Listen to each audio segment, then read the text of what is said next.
Hello, good morning. നമുക്കിന്ന് Dindigul mutton biryani എങ്ങനെയാണ് ഉണ്ടാക്കുന്നതെന്ന് നോക്കാം. ഞാൻ ഇതുവരെ ഉണ്ടാക്കിയ ബിരിയാണികളിൽ ഏറ്റവും ടേസ്റ്റായിട്ട് തോന്നിയിട്ടുള്ള ഒരു വെറൈറ്റി ടേസ്റ്റാണ് കേട്ടോ അതിന്. അപ്പോൾ അതെങ്ങനെയാണ് ഉണ്ടാക്കുന്നതെന്നും അതിൻ്റെ ഇൻഗ്രീഡിയൻസ് ഒക്കെ കാണുന്നതിന് മുമ്പ് നിങ്ങൾ എല്ലാവരും എൻ്റെ ചാനലൊന്ന് സബ്സ്ക്രൈബ് ചെയ്തേക്കണം. Like, share, bell button, comment ഇതൊന്നും പ്രത്യേകം മറന്നു പോകരുത്. ഓക്കെ, അപ്പോൾ നമുക്ക് ഇൻഗ്രീഡിയൻസ് കാണാം. ദിണ്ടിഗൽ മട്ടൻ ബിരിയാണിയിലേക്ക് നമ്മളിവിടെ ജീര റൈസാണ് എടുത്തിരിക്കുന്നത്. നമുക്ക് ഏത് ബിരിയാണി റൈസ് ആണെങ്കിലും എടുക്കാം, എന്നാലും ജീര റൈസ് എടുത്താൽ കുറച്ചും കൂടെ ടേസ്റ്റി ആയിരിക്കും. പിന്നെ ഇപ്പോൾ ഞാനിവിടെ ഒരു 1/2 കിലോയുടെ അളവാണ് കാണിക്കുന്നത്. അപ്പോൾ 1/2 കിലോ അരി ഒരു അരമണിക്കൂർ വെള്ളത്തിലിട്ട് കുതിർത്തിട്ട് ആ വെള്ളം ഒന്ന് വാർത്തെടുത്ത് വെച്ചിരിക്കുന്നതാണിത്. അപ്പോൾ ഇതിൻ്റെ അതേ അളവിൽ 1/2 കിലോ മട്ടൻ എടുക്കണം. ഞാനിവിടെ 1/4 കിലോ ആണ് എടുത്തിരിക്കുന്നത്. 2 പേരല്ലേ ഉള്ളൂ ഞങ്ങൾ. അപ്പോൾ പിന്നെ അത് മതി എന്ന് ഓർത്തിട്ടാണ്. അപ്പോൾ പിന്നെ ഒരു സവാള നീളത്തിലരിഞ്ഞത്, ഒരു വലിയ സവാള എടുക്കാം. പിന്നെ നമ്മളിവിടെ നെയ്യും ഓയിലും കൂടെ മിക്സ് ചെയ്ത് വെച്ചിരിക്കുന്നതാണ്. അപ്പോൾ നെയ്യ് ഒരു 100 മില്ലിയും 50 മില്ലി ഓയിലും, പിന്നെ ഒരു 1/4 ഗ്ലാസ് തൈര്, പിന്നെ ഇവിടെ വെളുത്തുള്ളി, ഇഞ്ചി, അത് രണ്ടും നമ്മളിപ്പോൾ ഞാൻ കാണിക്കാം. ഈ ഒരു ടേബിൾ സ്പൂൺ അളവ്, ചെറിയ ടേബിൾ സ്പൂണാണ് കേട്ടോ. അപ്പോൾ ഇതിൻ്റെ അളവിലാണ് ഞാൻ എടുത്തിരിക്കുന്നത്. പിന്നെ 2 പച്ചമുളക്, ഒരു ചെറിയ ചെറുനാരങ്ങയുടെ നീര്, പിന്നെ ഒരു വലിയ തക്കാളി ആണെങ്കിൽ ഒരു വലിയ തക്കാളി, ചെറിയ തക്കാളി ആണെങ്കിൽ 2 തക്കാളി, പിന്നെ ചെറിയ ഉള്ളി ഒരു 100 ഗ്രാം നമ്മൾ ഒരു ക്രഷ് ചെയ്ത പാകത്തിന് തന്നെ എടുക്കണം, അരച്ചെടുക്കരുത്. പിന്നെ ഈ പട്ട, ഗ്രാമ്പു, ഏലക്ക 3 കൂടെ നന്നായിട്ട് ഞാൻ കല്ലിൽ അരച്ചെടുത്തിരിക്കുകയാണ്. അപ്പോൾ നമുക്കത് മിക്സിയിൽ അരക്കുകയാണെന്നുണ്ടെങ്കിൽ ആദ്യം ഇതെല്ലാം ഒന്ന് പൊടിച്ചെടുത്തിട്ട് അതിനകത്ത് കുറച്ച് വെള്ളം ആഡ് ചെയ്തിട്ട് നന്നായിട്ട് അരച്ചെടുക്കണം. കുറച്ച് കൂടുതൽ വെള്ളം ആഡ് ചെയ്ത് കഴിഞ്ഞാൽ അരഞ്ഞ് കിട്ടില്ല. അപ്പോൾ അതൊന്ന് ശ്രദ്ധിക്കേണ്ടതുണ്ട്. പിന്നെ അതിൻ്റെ അളവ് ഞാൻ പറയാം. പട്ട ഒരു 5 ഗ്രാം, ഏലക്ക 3 ഗ്രാം, പിന്നെ ഒരു 2 ഗ്രാം ഗ്രാമ്പു, ഇത്രയും മതി. പിന്നെ നമുക്ക് ആവശ്യത്തിന് ഞാനിപ്പോൾ ഇവിടെ കല്ലുപ്പ് എടുത്ത് വെച്ചിട്ടുണ്ട്. മല്ലിയില, പുതിനയില ഒരു 15 ഇലയോളം എടുക്കാം. പിന്നെ മല്ലിയിലയാണെന്നുണ്ടെങ്കിൽ നമ്മളത് മുറിച്ചിട്ട് നമ്മുടെ ഒരു കൈപ്പിടി അളവ്, അതാണ് അതിൻ്റെ അളവ്. അപ്പോൾ ഇത് രണ്ടും നമുക്ക് ആവശ്യത്തിന്, ഇപ്പോൾ ഇതിൻ്റെ ഒരു ഫ്ലേവർ അത്രയ്ക്ക് ഇഷ്ടമല്ല എന്ന് പറയുകയാണെന്നുണ്ടെങ്കിൽ നമുക്കതിൻ്റെ കുറവ് അളവെടുത്താൽ മതി. പക്ഷേ എനിക്ക് കൂടുതൽ ഇഷ്ടമാണ്, അപ്പോൾ അതുകൊണ്ട് ഞാൻ കുറച്ചും കൂടെ കൂടുതൽ എടുക്കും എപ്പോഴും. പിന്നെ മുളക് പൊടി വേണം. മുളക് പൊടി, സാധാ മുളക് പൊടി 1/2 ടീസ്പൂണും പിന്നെ കാശ്മീരി മുളക് പൊടി 1 ടീസ്പൂണും ഞാനിവിടെ മിക്സ് ചെയ്ത് എടുത്ത് വെച്ചിരിക്കുന്നത്. നമുക്ക് എരിവിനനുസരിച്ചിട്ട് എങ്ങനെ വേണമെന്നുണ്ടെങ്കിലും കൂട്ടിയും കുറച്ചൊക്കെ എടുക്കാം. ഞാനിപ്പോൾ ഇവിടെ അതാണ് എടുത്തിരിക്കുന്നത്. അപ്പോൾ ഇവിടെ അധികം എരിവ് പറ്റില്ലാത്തതുകൊണ്ട് ഞാൻ കുറവേ എടുത്തിട്ടുള്ളൂ. അപ്പോൾ നമുക്കത് ഉണ്ടാക്കുന്നത് എങ്ങനെയാണെന്ന് പോയി നോക്കാം. നമ്മൾ ആദ്യം പാനിലേക്ക് ഈ ഓയിലും നെയ്യും കൂടെ മിക്സ് ചെയ്ത് വെച്ചിരിക്കുന്നത് ഒഴിക്കുക. നമ്മൾ സാധാരണ രീതിയിൽ ബിരിയാണിയൊക്കെ ഉണ്ടാക്കുമ്പോൾ എല്ലായ്പ്പോഴും നമ്മൾ ആദ്യം ഇടുന്നത് സവാള വയ്ക്കുക, അല്ലെങ്കിൽ പട്ട, ഗ്രാമ്പു, ഏലക്ക ഇട്ടിട്ട് നമ്മളൊന്ന് താളിക്കും. അതിൻ്റെ മേലെയാണ് പിന്നെ സവാള ഇടുന്നത്. പക്ഷേ ഇത് കംപ്ലീറ്റ്ലി അങ്ങനെയല്ല. ഇതിപ്പോൾ ഫസ്റ്റ് തന്നെ നമ്മൾ ഇടുന്നത് മുളക് പൊടിയാണ്.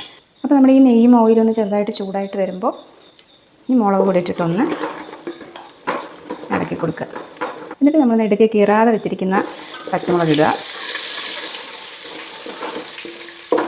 അതിനുശേഷം നമുക്ക് ഈ സവാള ഇട്ട് കൊടുത്തിട്ട് ഒന്ന് വാട്ടിയെടുക്കണം.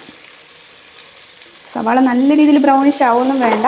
ഇത് സിമ്മിൽ വെച്ച് ചെയ്യണം, കാരണം നമ്മുടെ മുളക് പൊടി പെട്ടെന്ന് അങ്ങ് കരിഞ്ഞു പോകും. അപ്പോൾ അതുകൊണ്ട് ഈ സവാള ഒന്ന് വഴന്ന് വരുന്നത് വരെ ഒരു മീഡിയം ഫ്ലെയിമിലിട്ടിട്ട് നന്നായിട്ടൊന്ന് ഇളക്കുക. മീഡിയം ഫ്ലെയിമിലിട്ടിട്ട് നന്നായിട്ട് വഴറ്റാം. അതായത് ഇതിപ്പോൾ നമ്മൾ മുളക് പൊടി ആദ്യം ഇട്ടിരിക്കുന്നത് കൊണ്ട് നമ്മൾ ഫുള്ളിലിട്ട് കഴിഞ്ഞ് കഴിഞ്ഞാൽ അത് പെട്ടെന്ന് കരിഞ്ഞങ്ങ് പോകും. അപ്പോൾ അതൊന്ന് പ്രത്യേകം ശ്രദ്ധിക്കണം. സവാള ഒന്ന് ചെറുതായിട്ട് വഴന്നെന്ന് തോന്നുമ്പോൾ നമ്മുടെ എടുത്ത് വെച്ചിരിക്കുന്ന ചെറിയുള്ളി ചെറുതായിട്ട് ക്രഷ് ചെയ്തതാണ്. അതായത് ചെറുള്ളി നന്നായിട്ട് അരക്കരുത്. ഇതിപ്പോൾ എന്താണെങ്കിലും ഈ ഒരു നമ്മുടെ റാവുത്തർ ബിരിയാണി ആണെന്നുണ്ടെങ്കിലും ഇങ്ങനെയുള്ള ബിരിയാണികളൊക്കെ നമ്മളെന്ന് വെച്ച് കഴിഞ്ഞാൽ ഒരു ക്രഷ് ചെയ്ത് തന്നെ എടുക്കണം, എന്നാലും അതിൻ്റെ ശരിക്കുള്ള ടേസ്റ്റ് വരുള്ളൂ. അപ്പോൾ ഇനിയിപ്പോൾ നമുക്ക് കുറച്ചൊന്ന് ഫ്ലെയിം കൂട്ടിയിട്ടിട്ട് ഇതൊന്ന് വഴറ്റി കൊടുക്കാം. ചെറിയുള്ളി ഒന്ന് നന്നായിട്ട് വഴന്ന് വരുമ്പോൾ വെളുത്തുള്ളി, ഗാർലിക് പേസ്റ്റ് അതിട്ട് നന്നായിട്ടൊന്ന് ഇളക്കി കൊടുക്കണം. അതിനുശേഷം നമ്മുടെ ജിഞ്ചർ, ഇഞ്ചി ഇതും നന്നായിട്ടിട്ട് ഇളക്കി കൊടുക്കുക. ഇതിൻ്റെ അളവ് പറയുകയാണെങ്കിൽ 50 ഗ്രാം. ഞാനിപ്പം ക്രഷ് ചെയ്ത് വെച്ചിട്ട് എടുത്ത് വെച്ചതിൻ്റെ അളവാണ് പറഞ്ഞത്, 1 ടേബിൾ സ്പൂൺ എന്ന് പറഞ്ഞു. ഇത് നന്നായിട്ട് വഴറ്റണം. എന്താണെന്നുണ്ടെങ്കിൽ നമ്മൾ ഇട്ടിട്ട് നല്ല രീതിയിൽ വഴറ്റുമ്പോഴാണ് അതിൻ്റെ ശരിക്കുള്ള ടേസ്റ്റ് വരുന്നത്. അപ്പോൾ നമ്മൾ കുറേ സമയം എടുത്തിട്ട് വേണം ചെയ്യാനായിട്ട്. ഇങ്ങനെയുള്ള ബിരിയാണി ചെയ്യുമ്പോൾ പെട്ടെന്ന് വഴറ്റി ജസ്റ്റ് ഒന്ന് ഇങ്ങനെ 2-3 തവണയൊക്കെ ഇളക്കി ചെറുതായിട്ടൊന്ന് വഴന്ന് വന്നു എന്ന് തോന്നുമ്പോൾ നമ്മൾ അത് സ്റ്റോപ്പ് ചെയ്ത് കഴിഞ്ഞ് കഴിഞ്ഞാൽ അതിലൊരു ശരിക്കും നല്ല ടേസ്റ്റ് വരില്ല. ഇത് നന്നായിട്ട് വഴറ്റിയാലാണ് അത് അടിപൊളിയായിട്ട് ടേസ്റ്റി ആയിട്ടുണ്ടാവുക. അപ്പോൾ ഈ ജിഞ്ചറും ഗാർലിക്കും ഇതും നന്നായിട്ട് വഴന്ന് വന്നതിന് ശേഷം പിന്നെ നമ്മൾ ഇടേണ്ടത് പുതിനയിലയാണ്. പുതിനയില ഇട്ടു. പിന്നെ നമുക്ക് ഈ അരച്ച് വെച്ചിരിക്കുന്ന പട്ട, ഗ്രാമ്പൂ, ഏലക്ക അതിൻ്റെ ഈ അരപ്പ് അതിനകത്ത് ചേർത്തിട്ട് അതിൻ്റെ കൂടെ പച്ചമണം അങ്ങ് മാറുന്നവരെ നന്നായിട്ടൊന്ന് ഇളക്കി കൊടുക്കുക. നമ്മൾ അതിന് ശേഷം തക്കാളി, മുറിച്ച് വെച്ച തക്കാളി ഇടണം. എന്നിട്ട് നന്നായിട്ട് വഴറ്റുക. ഈ തക്കാളിക്ക് ശരിക്കും ഉടഞ്ഞ് അത് കാണാതെ ആവണം.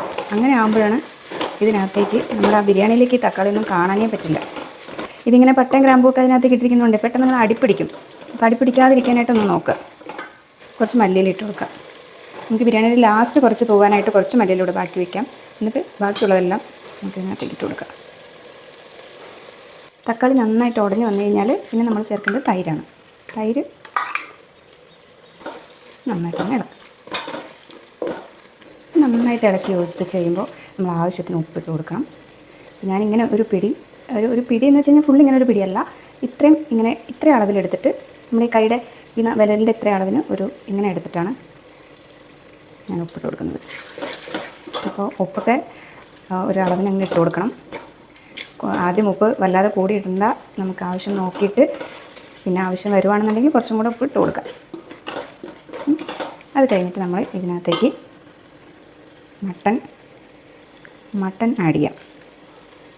മട്ടൺ വേവാനായിട്ട് അരമണിക്കൂർ എടുക്കും. അപ്പോൾ നമുക്കിത് ഇങ്ങനെ പെട്ടെന്ന് ചേർക്കണം എന്നുണ്ടെങ്കിൽ നമുക്ക് കുക്കറിലിട്ട് വേവിച്ചിട്ട് ഇതിനകത്തേക്ക് ചേർക്കാം നമുക്ക്. പക്ഷേ നമ്മുടെ ഈ മസാലകളൊക്കെ ശരിക്കും ഇതിനകത്തേക്ക് പിടിച്ച് വരണം എന്നുണ്ടെങ്കിൽ നമ്മളിതിങ്ങനെ ഡയറക്റ്റായിട്ട് ഇട്ട് കൊടുത്ത് കുറച്ച് വെള്ളം ഒഴിച്ച് കൊടുത്തിട്ട് അത് പാകത്തിന് വേവാവുന്നത് വരെ ആകുമ്പോഴാണ് ഇതിനകത്തേക്ക് ശരിക്കും എല്ലാം ഒന്ന് പിടിച്ച് ആ ഒരു മട്ടനിലേക്ക് എല്ലാം ഒന്ന് ഇറങ്ങി കഴിയുമ്പോൾ ആ ചോറിൻ്റെ കൂട്ടത്തിൽ ആ മട്ടനും കൂടെ കഴിക്കാനായിട്ട് നല്ല രസമുണ്ടാവും, നല്ല ടേസ്റ്റി ആയിരിക്കും.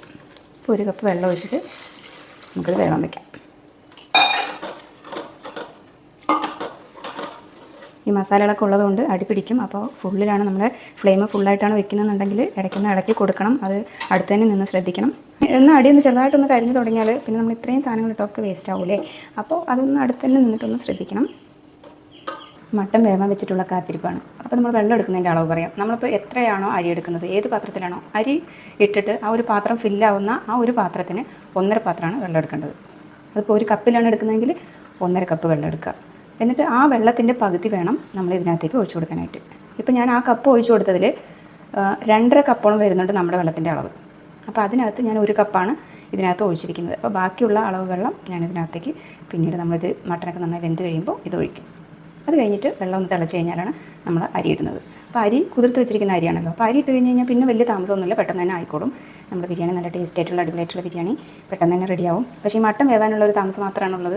അപ്പോൾ കറക്റ്റ് അരമണിക്കൂറായി. അപ്പോൾ മട്ടൻ നല്ലപോലെ വെന്തു എന്ന് പറയാൻ പറ്റില്ല. ഇനി നമ്മൾ വെള്ളം ഒഴിച്ചിട്ട് നമ്മൾ അരിയും കൂടെ ഇടുമല്ലോ. അപ്പോൾ അതിൻ്റെ കൂട്ടത്തിൽ അരി വേവുന്ന സമയം കൊണ്ട് നമ്മുടെ മട്ടൻ ഒന്നും കൂടെ നന്നായിട്ട് വേവും. അപ്പോൾ കറക്റ്റ് ആയിരിക്കും. നമുക്കിതിനകത്തേക്ക് ഇനി ചേർക്കാനുള്ളത് ലാസ്റ്റ് നമ്മുടെ ഒരു ഇൻഗ്രീഡിയൻസ് ഉണ്ട്, നാരങ്ങ ഒന്ന് പിഴിഞ്ഞ് ചേർക്കുക. അതിനുശേഷം നമ്മുടെ ബാക്കി അളവ് വെള്ളം ഒഴിക്കണം. അപ്പോൾ ഞാനിതിൻ്റെ അളവ് കറക്റ്റായിട്ട് ഒന്നുകൂടെ പറയാം. വെള്ളത്തിൻ്റെ അളവ് ഞാനിപ്പോൾ നമ്മളെടുത്തിരിക്കുന്ന അരി 1/2 കിലോ എന്ന് വെച്ചാൽ ഇതുപോലൊരു പാത്രമാണ്. അപ്പോൾ ഈ ഒരു പാത്രത്തിൽ നമ്മൾ ഈ ഒരു പാത്രം നിറയാണ് അരി എടുത്തിരിക്കുന്നത്. അപ്പോൾ നമ്മുടെ ഈ ഒരു പാത്രത്തിൽ 1.5 പാത്രം വെള്ളം, അതായത് 1 പാത്രം പിന്നെ ഇതിൻ്റെ ഒരു ഹാഫ് പാത്രം. അപ്പോൾ നമ്മൾ മട്ടൻ വേവിക്കാനായിട്ട് ആ വെള്ളത്തിൻ്റെ പകുതിയാണ് ആദ്യം ഒഴിച്ചത്. അപ്പോൾ അതാണ് ഇതിൻ്റെ വെള്ളത്തിൻ്റെ അളവ്. ഇനിയിപ്പോൾ ഈ വെള്ളം ഒന്ന് തിളച്ച് വരട്ടെ. അപ്പോൾ ഇതിൻ്റെ ഇടയ്ക്ക് നമ്മുടെ ഉപ്പൊക്കെ കറക്റ്റാണോ എന്നൊന്ന് ചെക്ക് ചെയ്യണം. ഇപ്പോഴാണ് നമുക്ക് ഉപ്പിൻ്റെ അളവ് കറക്റ്റായിട്ട് നമുക്ക് അറിയാൻ പറ്റുന്നത്. അതായത് നമ്മളിപ്പോൾ വെള്ളം എടുത്തിട്ട് അതൊന്ന് ടേസ്റ്റ് ചെയ്ത് നോക്കിക്കഴിഞ്ഞാൽ ഉപ്പ് കുറച്ചൊന്ന് മുന്നോട്ട് നിൽക്കണം, അതായത് കുറച്ചൊന്ന് കൂടിയ പോലെ നിൽക്കണം.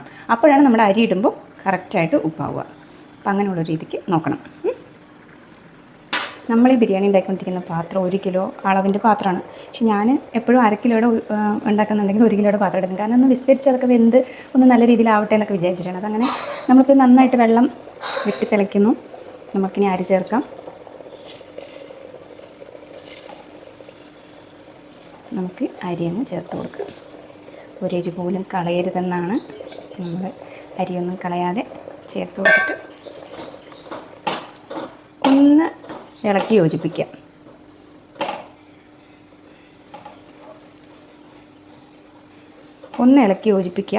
എന്നിട്ട് നമ്മൾ ഫുൾ ഫ്ലെയിമിൽ തന്നെ ഒരു 5 മിനിറ്റൊക്കെ വെക്കുമ്പോഴത്തേക്കും നമ്മുടെ ഈ വെള്ളം ഒന്ന് ചെറുതായിട്ടൊന്ന് വറ്റിങ്ങ് വരും. അപ്പോൾ അരി ഒന്ന് വേവട്ടെ. അപ്പോൾ ഇതിൻ്റെ വെള്ളം ഒന്ന് വറ്റി വരാനായിട്ട് ഏകദേശം 5 മിനിറ്റ് മുതൽ 7 മിനിറ്റ് വരെ സമയമെടുക്കും. അപ്പോൾ നമ്മൾ ഈ 5 മിനിറ്റ് വരെയും ഇളക്കി കൊടുക്കാതിരിക്കരുത്. നമ്മൾ ഇടയ്ക്കിടയ്ക്ക് അതൊന്ന് ഇളക്കി കൊടുക്കണം. കാരണം മസാലയാണ് മൊത്തത്തിൽ അടിപ്പിടിക്കും. അപ്പോൾ അതുകൊണ്ട് ഞാനിപ്പോൾ ഇതിൻ്റെ ഇടയിൽ ഒരു 2-3 തവണ ഒന്ന് ഇളക്കി കൊടുത്തു. അപ്പോൾ അതുപോലെ നല്ല രീതിയിൽ അടി പിടിക്കാതെ ഇളക്കി കൊടുക്കണം. കാരണം നമ്മൾ ഫുള്ളിൽ വെച്ചിട്ടാണല്ലോ, അതായത് ഫുള്ളായിട്ടുള്ള ഫ്ലെയിമിൽ വെച്ചിട്ടാണ് നമ്മൾ ഇതൊരു 5 മിനിറ്റോളം വേവിക്കുന്നത്. അപ്പോൾ അതിൻ്റെ ഇടയിൽ ജസ്റ്റ് ഇളക്കി കൊടുക്കാനും ഒന്നും മറന്നു പോകരുത്. അപ്പോൾ അടി പിടിക്കും. ഒന്ന് ചെറുതായിട്ടൊന്ന് വെള്ളം ഒന്ന് വറ്റി കഴിയുമ്പോൾ നമ്മൾ പിന്നെ നല്ല രീതിയിൽ സിമ്മിൽ വെച്ചിട്ട്, ഇവിടെ ദമ്മിടാനൊന്നും പറ്റുന്ന ഒരു രീതിയല്ല, അപ്പോൾ അതുകൊണ്ട് ഞാനിവിടെ ഇങ്ങനെ സിമ്മിൽ വെക്കും. എന്നിട്ട് വീണ്ടും കുറച്ച് സമയം കൂടെ ഏകദേശം ഒരു 5 മിനിറ്റോളം ആകുമ്പോഴത്തേക്ക് അത് ഏകദേശം ഒരു വേവാവും. പിന്നെ അതിൻ്റെ മേലെ നമ്മൾ ഒരു പാത്രം വെള്ളം, ഇവിടെ രാവിലെ ചൂടാക്കി വെച്ചിരിക്കുന്ന വെള്ളം ഉണ്ടല്ലോ, അപ്പോൾ ആ ഒരു പാത്രത്തിന് എടുത്തിട്ട് നേരെ ഇതിൻ്റെ മുകളിലേക്ക് വെക്കുകയാണ് ചെയ്യുന്നത്. അങ്ങനെയാണ് ഇവിടെ ഇടുന്ന ദമ്മ്. അപ്പോൾ നമുക്ക് ഇങ്ങനെ ഒരു പരുവാകുമ്പോൾ പിന്നെ നമ്മൾ ലാസ്റ്റിലേക്ക് ഒന്ന് തൂവാനായിട്ട് എടുത്ത് വെച്ചിരിക്കുന്ന മല്ലിയില ഇതൊന്ന് ജസ്റ്റ് ഒന്ന് തൂക്കി കൊടുക്കുക. ഇവിടെ ഇത് മുളക് പൊടി കുറച്ച് കുറവുള്ളതുകൊണ്ടാണ് ഈ ബിരിയാണി ശരിക്കും ഒരു ഭയങ്കര നല്ലൊരു കളറിലേക്ക് എത്താത്തത് കേട്ടോ. അപ്പോൾ ഇതിൻ്റെ ഒരു നല്ല മല്ലിയിലയുടെ ഒക്കെ നല്ലൊരു ഫ്ലേവർ കിട്ടാൻ വേണ്ടിയിട്ടാണ് ലാസ്റ്റ് ഞാനിങ്ങനെ ഒന്ന് തൂക്കി കൊടുക്കുന്നത്.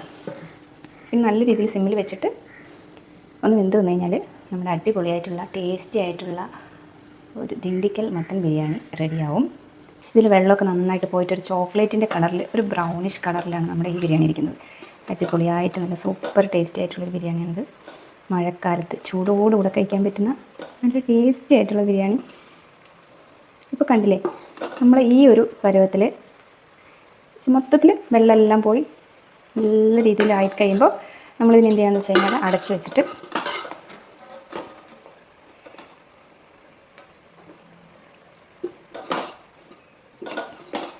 നമ്മളിതിനെല്ലാം ഒന്ന് നീറ്റായിട്ട് ഒതുക്കി കൊടുത്ത് നല്ല രീതിയിലാക്കി